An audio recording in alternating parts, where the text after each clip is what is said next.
What up, y'all? It's your man, Mr. Miss Cool Cat kind of YouTube representing the birds. There's three things we're going to talk about today: Jalen Hurts, the NFL draft, and Nick Sirianni. First, Jalen Hurts.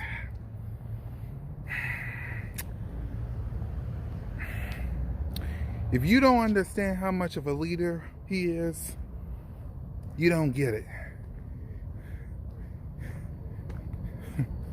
Our super Eagle fan, Gio, was talking about Jalen Hurts' new number and won him on his podcast. Jalen Hurts says anytime, any place, as you can see.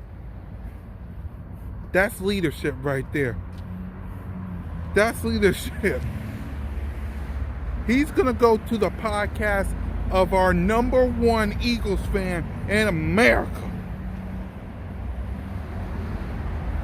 You can't find people like that.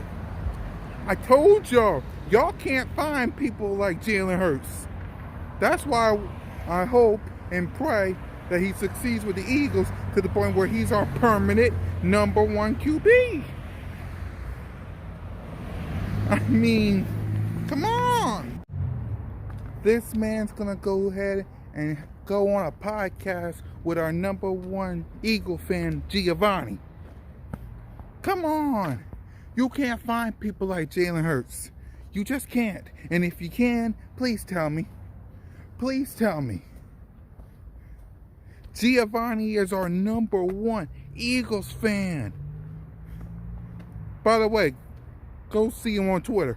He's amazing. Our number one Eagles fan. He loves Carson Wentz, of course.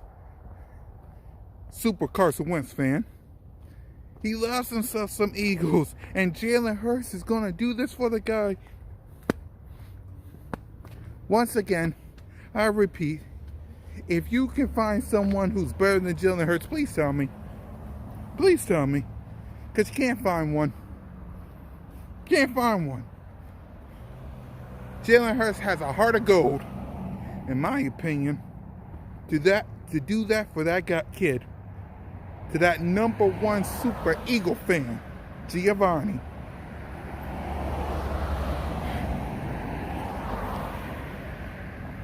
Jalen Hurts, people. What can you say? What can you say?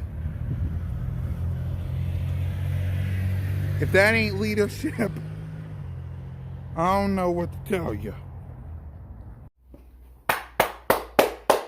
Standing ovation for Jalen Hurts for what he's doing with Giovanni. A standing ovation. Standing ovation. Now to the draft. The Atlanta Falcons are planning to trade back from their 4th overall pick in the 2021 NFL Draft.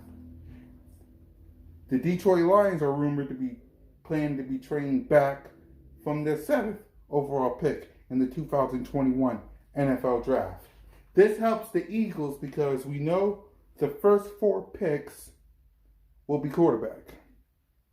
We know the Bengals will be selecting an offensive tackle. Kyle Pitts or Jamar Chase will be going to the Dolphins.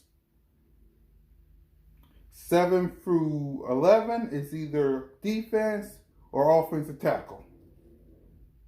Which means Devontae Smith, Jalen Waddle, and some of these corners and defensive backs will drop down to number 12. And it helps the Philadelphia Eagles in a very, very big way. Because we all want Devontae Smith. We all want Jalen Horn, Penny Sewell. We all want Jalen Waddle. We all want these guys. Well, 4 quarterbacks in the top 4. Offensive tackle for the Bengals. Kyle Pitts or Jamar Chase for the Dolphins, 7 to 11. Defense or offensive tackles, or corners, or safeties. Philadelphia Eagles, Devontae Smith, Jalen Waddle, or Jalen Horn, or Penny Sewell. It's a win-win for the Philadelphia Eagles, in my opinion. We'll see how that goes. Now to Nick Sirianni. Woo! Let's listen to him, shall we? Presented by Lincoln Financial Group. I'm Fran Duffy, and pleased to be joined here by head coach Nick Sirianni to break down some film. Coach, thanks for joining us here inside the film room. Thanks for having me, Fran. All right, well, let's get into this because I want to break down some film over the last 3 years of this Colts offense and all the different things that you guys have done to kind of make things simple for the quarterback, create big plays in the passing game. And we'll start with one of the concepts that, going back and studying you guys, this has been one of your core philosophies. I've always kind of called it dagger when breaking down film in the past. Take us through what this concept looks like and some of the different ways that the quarterback can attack the defense. I'm not going to give the name away. Sure. All right, so we'll call it Dagger. I like that. I like that name. But basically what we're doing here, our offense is based on being able to create explosive plays. We know that when you can win the explosive play battle and you can win the turnover battle, that leads to a lot of success. And that's both offensively and defensively, right? Create explosive plays on offense, take them away on defense. Protect the ball on offense, take it away on defense. So what you're going to see right here is what we're trying to do is create an explosive play. And as you can see right here, we're chipping the end right here. Jadeveon Clowney over here on the left is a good pass rusher, as we all know. And we're just trying to get hands on him so we can push the ball down the field. All right, and so that's Eric Ebron's job right there, is to get a thump on him, to give Andrew Luck a little bit of time here to run this play. The job of the number 2 receiver right there, right, is to clear out of there. So he's a little bit behind right now. So he's got to go because he's got to pull this coverage out of there. He gets to where he needs to go, but that's not the most appeasing to the eye to Andrew Luck right there. But he trusts Chester Rogers to clear this thing out so he can rip this in route to Ryan Grant right there to create the explosive play. Again, it's a concept that a lot of teams in the NFL use. All right, we like to use it with all types of quarterbacks that we have, right? Fortunately, however you want to look at it, we had 3 different quarterbacks in Indianapolis while I was there. Andrew Luck, Jacoby Brissett, Phillip Rivers, all great players in their own right, all like to do things a little bit differently though, right? And our job as coaches is to adapt to the players that we have and run the plays that they like. But we also have a system, right? We have a system. So yes, we want to do what our players like to do and want to do. And then also, we have a system of plays that we're going to be good at, that they like. So every one of these quarterbacks looks a little different, but there's some similarities in there as well. Coach, when you're looking at it from a coverage standpoint with this concept, going against a too high look, I guess that number 2 receiver, like you said, their main goal is try to stretch that defense, get that Mike linebacker out of the picture, right? Just clear up this middle of the field for the deep in cut. No question, and that's a good point, Fran. We're trying to pull Cunningham out of there, number 41, and this deep safety back there. I can't see who that is. It might be Reed, 20. But we're trying to pull both of those guys out of there, knowing that the corner is not a chaser in cover 2, all right, and then wrap that thing in there behind their nickel defensive back. All right, so we're going to take a look now at another play. Different quarterback, same concept. So take us through what we're seeing here, this time going up against the Raiders. Sure, yeah. So similar concept, right? It's just that now we're on a 2x2. And you can see right here we have T.Y. Hilton in the stack with Marcus Johnson. Okay, so what we're going to do, now T.Y. is that clear. All right, Chester Rogers was the clear in the last one. Now T.Y. is that guy. We knew that 24 here, Abrams is the deep safety. All right, he liked to be a little bit aggressive on these things. So we had a chance to peek this thing through the middle. All right, but you can see this, right? We had the same concept last time. Again, a little different on the backside to pin down this backside safety so we can truly be one-on-one here with T.Y. Hilton, all right, and Abrams.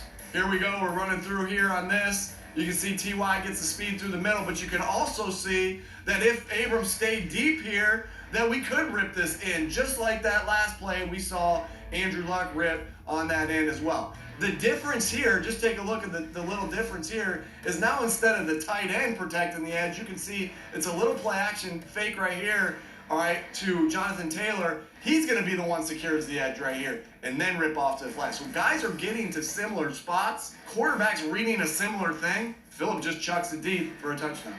Coach, what I love here about this one, that last one we saw was against the traditional kind of Tampa 2 look. This one, more of a quarters look. And as you mentioned, with quarters, you have to kind of accommodate this other safety. You got to keep his eyes away from this deep over from T.Y. So explain exactly how you're trying to do that with that backside tight end. Yeah, you're sharp here, Fran. All right, so what we're trying to do right here with Jack Doyle is gather the eyes of 25 on the backside. All right, so 25 has picked us off a couple times these last couple years. So we were like, that's not happening again to us. Go pin his eyes. Doyle right here, right? His job, was to go and attract 25. There was no chance that Jack Doyle, that's what's so awesome about football, right? Like, Jack Doyle is this awesome teammate that his job was to get his friend T.Y. Hilton open on this play. And nobody's going to celebrate more. T.Y. is going to be pretty juiced that he's on SportsCenter, that his name's in the paper, whatever, all those things, that the band's playing for him. But Jack Doyle made this play go a lot because he went up there, he stared down 25, all right? He stared him down, put his foot in the ground, and got him running to the sideline where it could truly create a one-on-one rep with T.Y. and Abrams. And then, Coach, real quickly before we move to the next one, talk about the route from T.Y. as well, because he looks like he holds that vertically before breaking across the field, right? How does that affect that safety Abrams deep? Everything we talk about, Fran, is to run a sharp, crisp route. Like, I don't like banana routes, right? I don't like we're going to roll into it. It's stick your foot in the ground and rip it, right? Because if we can get ourselves going vertically, like T.Y.'s doing right here, stick our right foot in the ground hard. We always say it's your foot, it's your body, it's your head, sticking hard to the right here. To move Abram to the right, right? Abram's a great football player. So we got to move him a little bit, create some deception to him that we're breaking to the corner there to get his body off target, so now we can have a foot race there because we knew that T.Y. was a fast football player. The entire NFL knows that about him. All right, so we've seen one play here with Andrew Luck back in 2018. We've seen one last year, 2020, with Phillip Rivers. Let's take a look at another one here, 2019, this time with Jacoby Brissett. Similar kind of concept here. Take us with what we're seeing here with Houston. Very similar kind of concept, but really all these plays are called something a little bit different, right? They're similar in their own ways, but they're all called a little bit different. They're all meant for a couple different coverages. If y'all ain't excited about Nick Sirianni, I don't know what to tell you. I'm watching. He's excited. He's happy. He's elated. I'm telling you, the Philadelphia Eagles could surprise a lot of people. Watch.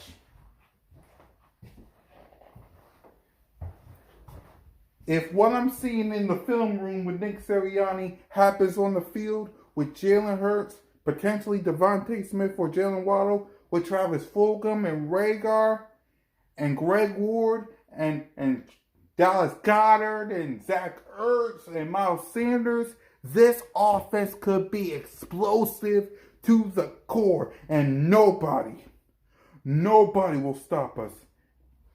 And if the defense do what Nick Sirianni said that they was going to do, because I'm going to watch the defense part. I just want to give you guys the offensive part. If the defense do what Nick Sirianni said they do, nobody in the NFC East, nobody in the NFC, nobody in the NFL will stop us. Now, it's great in the film room. It's time to put it on film, have the players see it, and put it on the field. Sundays, Mondays, Thursday. Because let me tell you something. People can look good on paper. People can look good on paper. Okay? People, let me tear this right here so I can show you. People can look good on here. The Cowboys look good on paper. Washington looks good on paper. The Giants look good on paper. But what do you do on Sundays, Mondays, and Thursdays? What do you do in 18 season games? In the off season, yeah, y'all look good on paper. But what y'all do on game day? And I can't wait to find out what Nick Sirianni do on game day. Remember, the film room, okay. NFC East, y'all look good on paper. Y'all look good on paper. On paper. What y'all gonna do Sunday, Monday, and Thursday when games are on the line? I guess we'll have to wait and find out, shall we? Fly, Eagles, fly, birds, Jalen freaking Hurts.